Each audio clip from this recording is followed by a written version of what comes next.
j'espère que vous allez bien. Bienvenue dans une nouvelle vidéo sur ma chaîne YouTube. Aujourd'hui j'avais hyper envie de vous parler de mon expérience en Erasmus pendant le Covid, parce que voilà, si vous ne me connaissez pas et que vous tombez sur cette vidéo par hasard, bah déjà enchantée, je m'appelle Alix et je suis actuellement en Erasmus à Barcelone. Sur mon compte Instagram je partage pas mal de cette expérience, j'ai partagé aussi quelques vlogs ici que vous pourrez aller voir dans le petit i.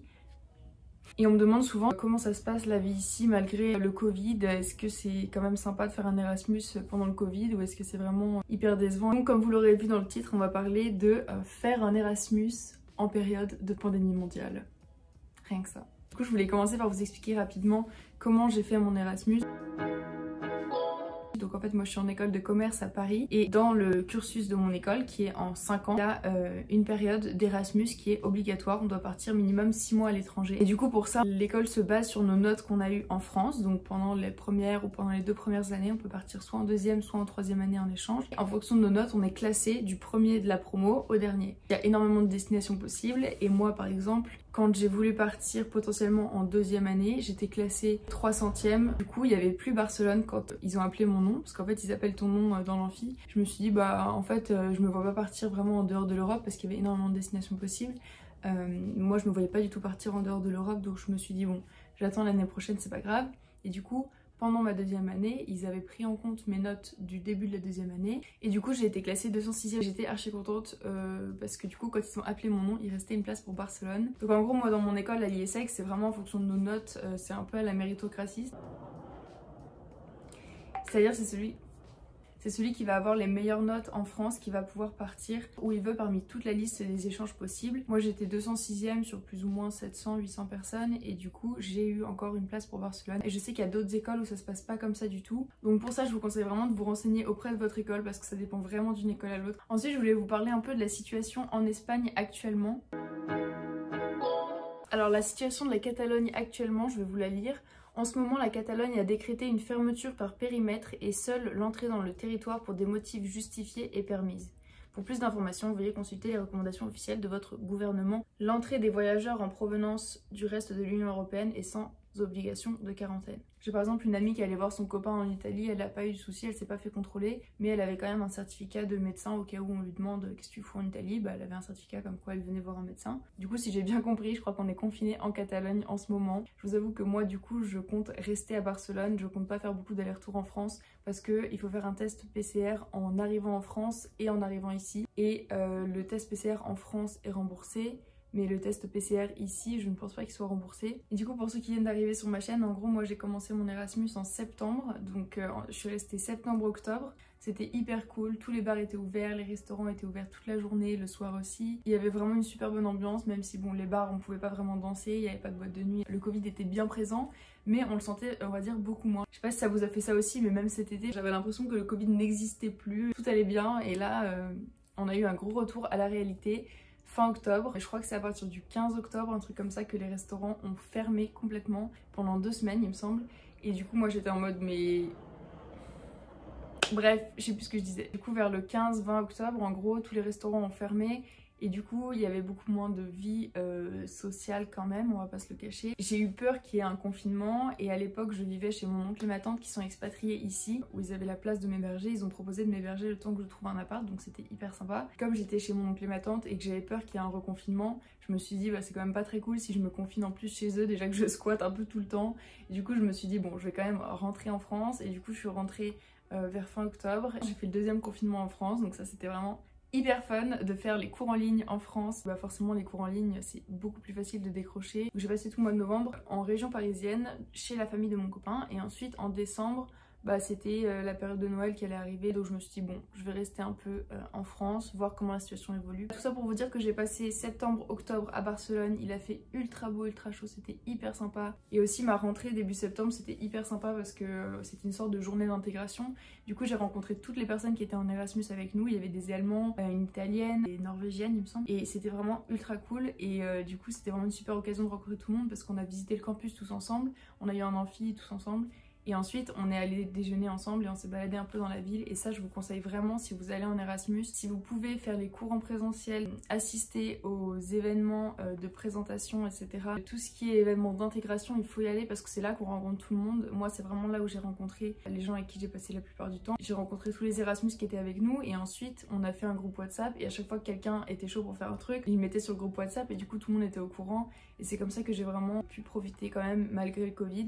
Et du coup, je vous conseille vraiment, si vous faites aussi un Erasmus pendant le Covid, d'aller vraiment aux journées d'intégration et d'être dans les groupes WhatsApp.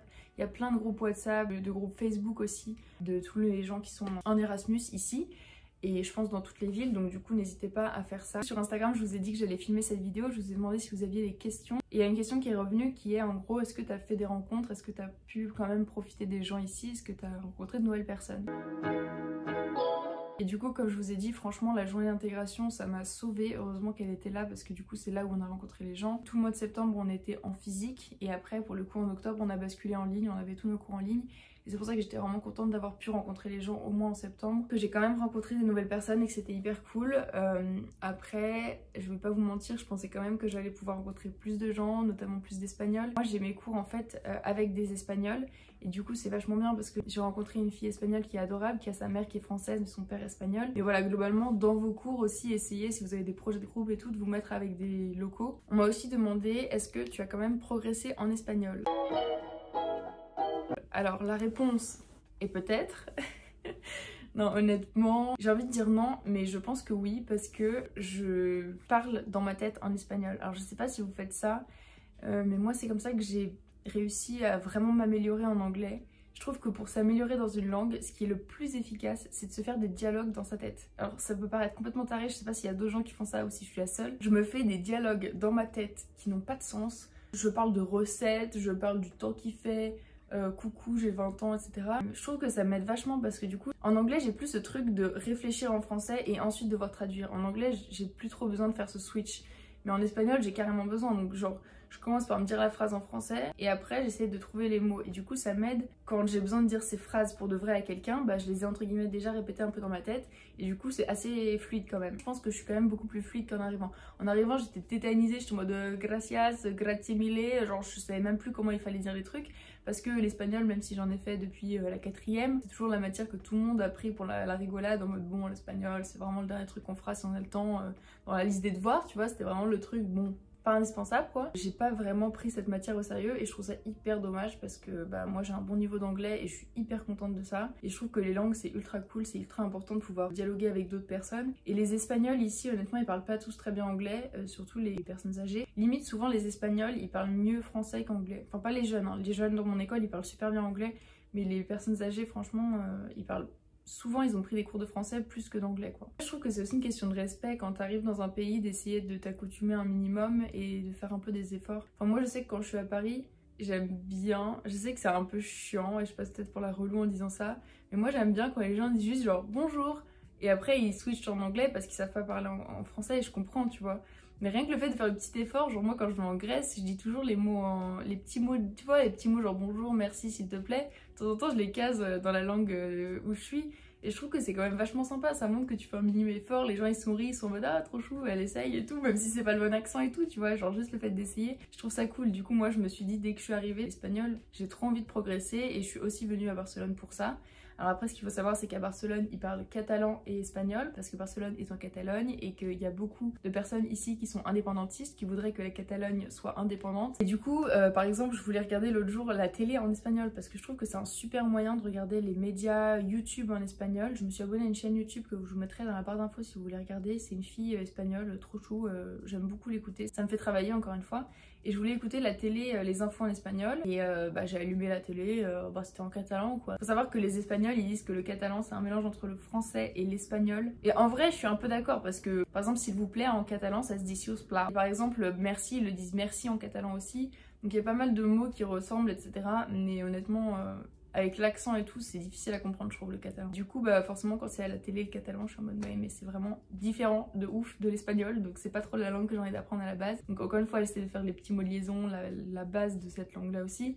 Mais le principal truc que j'ai envie d'apprendre c'est l'espagnol. Et aussi pour progresser en espagnol, j'essaye de lire de temps en temps en espagnol. Alors honnêtement c'est pas hyper simple, mais par exemple je lis El Periódico, il y a une application gratuite que tu peux télécharger. C'est le journal en espagnol sur les news espagnoles. C'est vachement bien parce qu'après je note tout ce vocabulaire. Attendez, je vais vous chercher mon carnet. Si, c'est un truc que j'ai fait dès que je suis arrivée. Dès que je parlais avec des exchanges, par exemple j'avais un pote qui était argentin, du coup dès que je lui parlais je lui disais attends mec viens on parle en espagnol, parce que lui il était pas ultra à l'aise en anglais, du coup il aimait bien parler en espagnol. Et du coup à chaque fois qu'il me disait des expressions, des trucs, bah je me rappelais jamais comment on disait, et du coup je lui disais attends je vais noter sur mon téléphone. Et du coup à chaque fois que je parlais à quelqu'un, même à la boulangerie, par exemple tarjeta ça veut dire la carte, par exemple au Carrefour elle est en mode tienes la tarjeta Carrefour, et moi je suis en mode tarjeta. Le premier jour je comprenais pas, tu vois, ça permet vraiment de les retenir, et parfois le fait de les noter, moi ça m'aide beaucoup.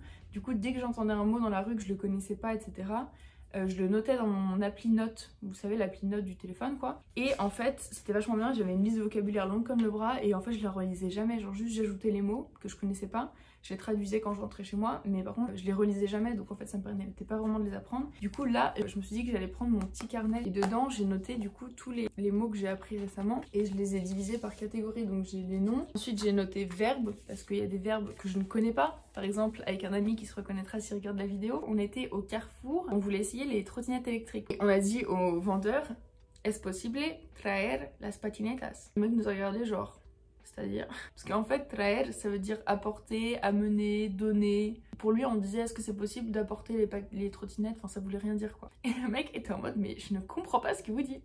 Et pour nous c'était évident que genre essayer c'était traer, parce que essayer ça se dit try en anglais, et je me suis dit bon bah try, traer. Putain, c'est difficile de switcher de l'anglais à l'espagnol. Et du coup, essayer, ça se dit probar. J'ai aussi fait une page pour les expressions. Par exemple, mon pote argentin, il m'avait dit ça c'est le meilleur livre, faut que tu le lises. Et il m'avait dit es el libro de los libros. Et j'étais en mode mais non, j'avais dit ça en français, genre c'est le livre des livres.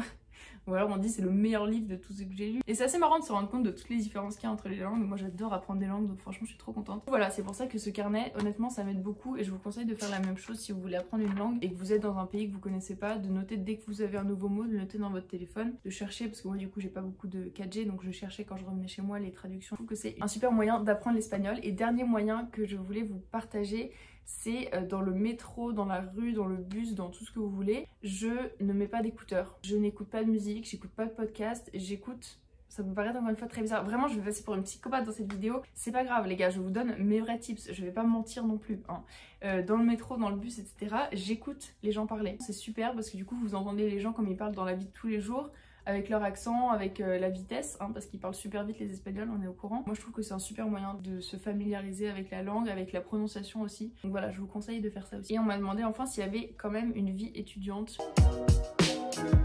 Ben écoutez, moi je considère pas ma vie actuelle comme une vraie vie étudiante, mais je pense que personne peut la considérer comme une vie étudiante avec le Covid. Et j'ai des potes qui font des soirées jusqu'à 6h du mat, mais les législations actuellement à Barcelone, c'est qu'on peut pas être plus de 6 dans un appartement. Le couvre-feu est à 22h. Moi en tout cas j'aime pas trop enfreindre les lois. Du coup bah ce que je fais, comme il y a un couvre-feu à 22h, j'invite souvent des gens à dîner, à prendre un apéro, à déjeuner. On va souvent dans des restos le midi parce que les restos sont ouverts de 13h à 16h30 depuis 2 jours. Avant c'était 13h à 15h30. Donc voilà, j'essaie de faire autrement.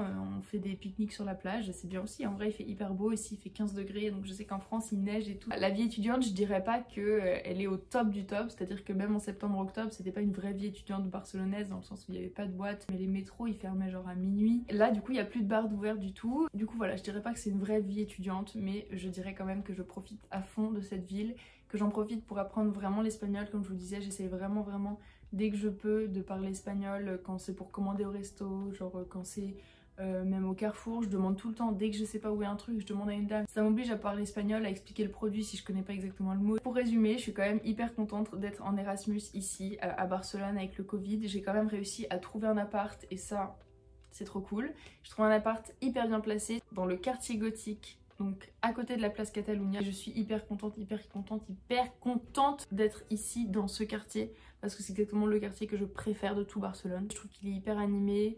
Mais en même temps j'ai pas de bar ou de machin dans ma rue qui ferait énormément de bruit même hors Covid. Mais faut dire que le quartier gothique c'est quand même un des quartiers les plus touristiques de Barcelone. Donc moi je l'adore, je suis trop bien ici, mais je pense que sans le Covid j'aurais peut-être pas opté pour un appartement ici. Parce que je suis à l'étage qui s'appelle Principal, donc en fait en Espagne il y a le rez-de-chaussée, le principal, le uno, dos, tres, etc. Et en gros, le principal, c'est là où avant il y avait le propriétaire de l'immeuble et il avait ses serviteurs, entre guillemets, enfin les gens qui le servaient, qui travaillaient pour lui, qui habitaient au-dessus. Je sais pas pourquoi je vous raconte ça, mais c'est une petite anecdote, voilà. Et du coup, moi je suis au principal, c'est-à-dire que je suis très très près de la rue, hein, je suis au premier étage en gros.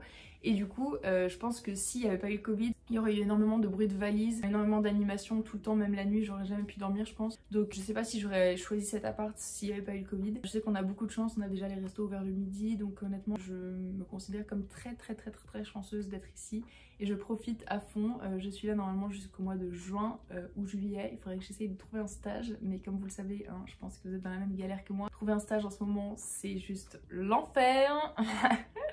Mais voilà, en tout cas, je suis trop contente d'avoir fait cette petite vidéo. J'espère vraiment qu'elle vous a plu. N'hésitez pas à me mettre un petit like si c'est le cas, si ça vous a aidé. Si vous avez encore une question sur la situation en Espagne, sur comment apprendre l'espagnol, etc., n'hésitez pas à venir en commentaire de la vidéo ou même en DM sur Instagram, il n'y a pas de souci. J'espère que ça vous a plu et je vous dis à la prochaine pour une nouvelle vidéo.